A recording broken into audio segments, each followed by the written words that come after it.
Can I get change for a 20? Sure. 2,000 pennies okay? What? Nothing. Just a hilarious math joke.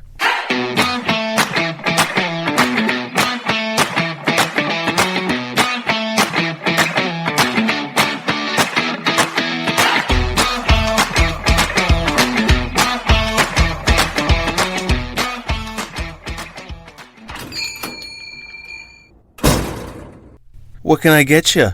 Drunk? Welcome to episode 37 of Behind Bars, Cocktails, and Wasted Nights. I'm your host, Greg. I've been working as a bartender for over 20 years, and over those years, I've seen a lot. My goal here is to share some of those high and low lights with you. Quick warning, this podcast contains sex, drugs, and some language that isn't suitable for anyone under 21 years of age, so you gotta have some ID. Before we get started, you'll need a drink. For this one, we'll go with Louis the Comedian's grandma's drink, and it goes a little something like this. I'll have a vodka martini. Dirty, dry, dry. So just a little vermouth, bone dry. So no vermouth? Oh, for Christ's sake, just get a vodka on the rocks and be done with it, Edna. I actually don't know if his grandma's name is Edna, but at the time of recording, he didn't get back to me, so I needed a name. I threw it in there. Okay. And if you don't want to go through that argument with yourself, I recommend a shot of silver tequila and a large straw packed with blizz to boof into your back pussy. Make sure you have an assistant present. That's easily a 10 in the degree of difficulty department. Alright folks, for this episode, I interviewed my friend Louis Beck, whose star is rising, so I figured I'd get his origin story out to you now in case this fucked up universe makes him famouser faster than me. So, here it is. I give you Louis. All right, everybody, welcome to episode 37 of Behind Bars, Cocktails, and Wasted Nights. I am here with my buddy Louis the Comedian. We're on location in his downstairs office hiding from his wife. He couldn't get a pass to come to my place, so I apologize. If you notice a difference in the audio, that's why. Louis, how are you, buddy? I like how my introduction is like, this giant pussy is not allowed out of his house at any point, so here we go. They're going to love me now. Yeah, no, they're going to love you, because I love you, man. Like, the first time we met, I was in Aspen. Love. I was producing comedy shows, and Louis, this guy, I don't even know him from Adam, he comes up to me, like, right before the show starts, and he's like, hey man, like I really love comedy, like I've always thought about doing comedy, I want to do a set, like is there any chance I can get some time? And I never do this on a showcase. But for some reason, some weird fateful reason, I was like, yeah man, I'll give you 5 minutes. Louis goes up, and I'm thinking like he's going to walk the room, but he can't because he's opening. I'm thinking he's going to bomb. I don't know what's going to happen. And the guy crushes it. And when I left Aspen, he kind of took over the comedy scene there, and he's been doing it like constantly. He's like surpassed me like crazy. He's amazing. And I'm just like, he's a talent. And I feel like I discovered him. So if you guys hear from Louis Beck, just remember, I brought him to you. Louis, you told me once. That was not the introduction I expected from a Boston guy. You got to shit all over me. No, I'm not. Like, there's a reason I left Boston. I'm not that guy. I'm not a negative guy. But, like, you told me after you did that show, like, you were high for 3 days, and then you did another show, and it didn't go so well. So if you had never done my show and done that second show, we wouldn't be here. That's true. I was high for 3 days because I recorded it on my phone and I kept listening to it. It was like I kept hitting the fucking the chasing that dragon, the pain button in the hospital. But for sure, so your room was perfect for comedy, and you opened the room and killed it. And then I went to an open mic in Denver in a coffee shop that was brightly lit with people drinking coffee, filled with only comedians that were angry if I was going to be funny. Right. And I did the same material to like. Not just silence, but like angry faces of comedians. I still remember most of them. I could name them now, but we'll have to bleep that later, so I won't. But yeah, it was like from maybe a real drug analogy, like the highest high to like, oh my god, I just ruined. Like that was the worst thing I've ever felt in my life. It is a crazy high. Like, and I got to tell you, like, I don't do open mics. It's counterproductive. Like, it's a bunch of, like you said, angry comedians. If you're doing well, they're jealous and they're pissed. No one's paying attention to you. The first comedian goes up and leaves with his friends after he performs, so nobody sticks around. So if you're last, it's like you and like the homeless guy, like going 31st and 32nd. Dude, to that point, I was in New York like 2 weeks ago, and I had a booked show in Bushwick, Brooklyn. And I got there well early because I just didn't know how to get there. And I get there, and there's another show about to start. And this woman's like, "Oh, you want to hang out?" I was like, "Oh no, I'm here for like the 7:00 show. It's only 5:30. Is there another thing before?" She's like, "Yeah, my show." "Well, if you're booked later, maybe I can get you on." And I'm like, "Oh, sweet." So I sit down, and she starts like rounding people up and taking names. And then she comes over and she goes, "Yeah, it's $3 to be on my open mic."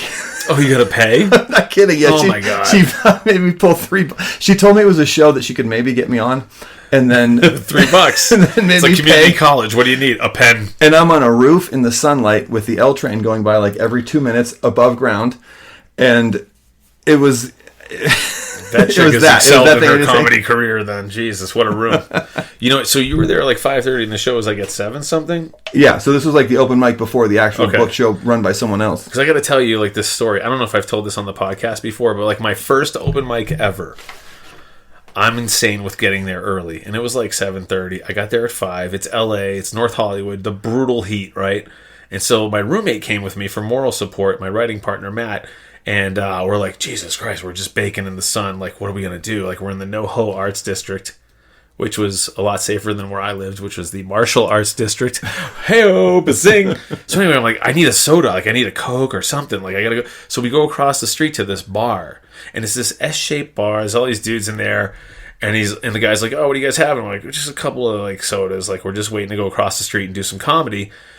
And all of a sudden, my roommate's like, "Greg, we got to get out of here right now. We're going to die. We're going to die. We have to leave right now." And I'm like, "What are you talking about?" He's like, "Look up." And I look up onto the screen, and there's tranny porn going on. And I'm like, what the fuck? And I look around, and it's like, literally, like, there's a construction worker. There's a fucking cop. Like, it looked like the Village People live. And this, I'm like, oh my God, it's all, like, buff dudes, and there's tranny porn on. And I'm like, oh my God, let's get out of here. And so, like, we went and did the open mic, ironically hosted by Chris Spencer, who I saw open for Ali Wong, who opened for Chris Rock, like, 2 years ago. I'm like, that was my first open mic. Because that's what you got to deal with in comedy. You got to do tranny porn if you want to do tranny porn, just to, like, oh God, it was ridiculous. Oh man, I had like almost the same experience. I went to what? I know. How could I top that? It's not topping that, but I went with my girl to New Orleans for like a medicine conference that was paid for by her hospital for her to get like continuing education.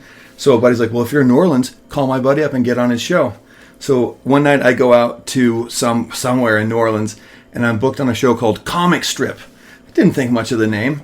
But why it's called Comic Strip is because it's a comedian and then a burlesque dancer and then a comedian and a burlesque dancer the whole night. Oh my God. Yeah, that's fun. That keeps the vibe going, right? And so burlesque is every absurd thing. Right before me, this incredibly gorgeous, like, stripper-looking chick with pasties on her nipples is up there doing a dance, and she's got a live albino boa over her shoulders. And she somehow trained the thing to do this motion where its tail like wraps around her butt and looks like it's ass fucking her for part of her dance. Oh my God. And got like everybody in the crowd just, a lot of dicks are hard. Oh my God. I thought. And then the guy's like, "And now we have from Colorado this and this bald ginger rolls up on stage." Oh my God. I thought I had I got to make him laugh. I had to follow Bobby Lee once, but that's nowhere near as bad as... I killed because I'm that good. No, I didn't. No, that's amazing. Did not. And nothing against the whole, like, LGBTQ, is it the T there? Nothing against that. Like, good for you. Do your thing. Absolutely. Like, we're not saying anything bad about it. I'm trying to be culturally more sensitive. So, did I tell you about my black tranny name? No, you didn't. Damsel Washington. Damsel, I like it. Did I tell you about my gay porn name? What's that? Fellatio Hornblower. Oh, my God. It's amazing. Anyway, sorry. So this story, very quickly, this place is called the Tiny Cupboard, and they book themselves, or they label themselves on their website as a hipster comedy club, which I thought that's how you made fun of places. Right. And I didn't know what it meant until I did this open mic. And I shit you not, the host is like, "Okay, so our next couple comics, just to let everybody know, we've got Pranesh, this Indian guy, followed by... No. Pranesh? Pranesh. Yeah. Is his last name Patil? But we're also in like a Dominican neighborhood. Okay. She goes, "We got Pranesh, followed by Usama Siddiqui, who's actually kind of going places in comedy. He's like passed at the Comedy Cellar." Okay. So she look goes, out for him. She goes, "We got Pranesh, followed by Usama Siddiqui, followed by Stephen. What's your name, sir?" And he goes, Steven? And I'm like, and that was how I opened. I was like, I didn't know what a hipster comedy club was until I just lived it. When she nails Pranesh, she nails Usama Siddiqui, and then Steven fucks up Steven. That is hilarious. Oh my god. That reminds me of a Mitch Mulaney bit, R.I.P. But he did this whole thing. He's like, yeah, I love dating black girls. Like, I got this girl's number, and I call up. I'm like, yo, is Turkai there? She's like, this Tracy. I was like, oh man, that's hilarious. But that's like that dumb. Lewis, before we get your background though, I want to jump into this insane story. Lewis is not only locally famous, he tours like regionally, and you recently did Scotland. But the story I want to talk about in your international progression is Belize. Like, Lewis came down to Belize with me, and you told that fucking joke to that international, that Latino police force while I had 5.5 grams of blow in my in my pocket. And Lewis, we weren't supposed to be there working, and you're like, oh yeah, we just did a comedy show. Oh my god. And then tell the joke that you told these guys. Well, 2 cops on you, 2 cops on me, 1 guy searching our golf cart, and you decide. Well, Greg loves and hates me for the same reason, which is that I have no filter. But I'm not stupid. I have traveled a little bit, and so I speak good Spanish, and I start talking Spanish to these cops that have pulled us over because the headlights on our golf cart are out, by the way, because you only can drive golf carts there. So we have like 9 cops on motorcycles that are trying to write us a ticket. Greg's trying to bribe them. I was just immediately going to the wallet. Greg's like, can I give you $200 right now? They're like, hold on. And he's like, well, what are you guys even doing out? There's a curfew in a minute. We were supposed to be in for COVID curfew. And I was like, well, we're just coming back from a comedy show we just did. Oh. And I speak to him in Spanish, which kind of like half the people in Belize speak Spanish. So they're like, oh, white boy speaks Spanish. What's up? Like, tell us a joke. And I go, all right. They asked you for a joke? Yeah. Oh, I thought you were offering it up. Okay. No, they said, if you're on a comedy show, we want to hear a joke. Okay. Which, as a comedian, the hardest thing to do is like come up with a joke that is a comedy show joke, but would work just in any moment. In a club, yeah, when they request it, it's like, yeah, there's a big difference. Make me laugh. It's like, what do you do? A knock-knock joke. I'm in construction. All right, build me a doghouse. Exactly. Go fuck yourself. Exactly. I was like, your cops beat up a black guy. They didn't. Jesus. No, so they asked me for a joke, and there are these, like, Belize is like a big mixture of like white, black, Mexican, kind of like all mixed together. And so I said, okay, how about this one? Have you guys ever been hanging out with one of your Mexican friends? And then he pulls off his sunglasses, and you're like, oh shit, this fucker's Chinese. That was the point where I had like my hand around the baggie, like Frodo around the ring, and I was just ready to toss it. I'm like, you got to be fucking kidding me! He just told that joke to those people. And there's like the long pause, and then they all die laughing. Oh. And then they take us back to our golf cart where I'm standing away from it next to Greg. And Greg's like, so can we pay the ticket now? Like, which is like international language for can we bribe you? And they're like, no, not at all. You just need to go down to the magistrate's office or whatever they called it. Ministry of Transportation. Ministry in like the next 3 weeks and pay them this ticket. And they didn't register anything on a computer. They just like wrote my name down on a piece of paper. Yeah, it's like they're depending on some autistic guy in the police force to memorize a Post-it note that they remember from the office. Yeah. It was almost like they were trying not to like bust us. I still have the ticket. I need to post it somewhere. It's well, you still have the ticket, but it's been rolled up because we fucking snipped it, rolled it, and snorted blow through it.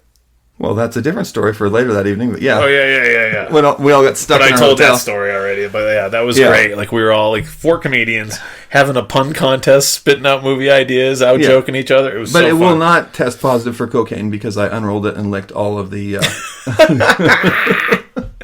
Lewis does a lot of cocaine material, as do I. And what I mean by that is, like, material that's cocaine, we'll just do it. I used to do way too much cocaine material. Now I do just the right amount. Hey, he's never off stage, folks. Buzzing. This is why Greg hates me. He just never gets off stage. Authentic Lewis is pretty great. So let's get into Authentic Lewis. And I don't mean that in the sense of, like, let's get into phrasing, Greg, phrasing. It's not like prison. So, Lewis, you grew up in Aspen. Yeah. And Jehovah's Witness. Yes. Authentic Lewis is monosyllabic answers to everything. Yes. No, yeah. So I was like, my family lineage is Aspen, which is weird. It's funny because you say Aspen, and I hate this when like people introduce me on a comedy show from Aspen because it's got like the richest town in America thing. It's a brand, though. The real truth is it's like a fucking shit show. I know, but it puts like something into people's brains. Like, you're from Aspen, then you're a billionaire. But we're here to dispel that. Yeah, well, the case being, my dad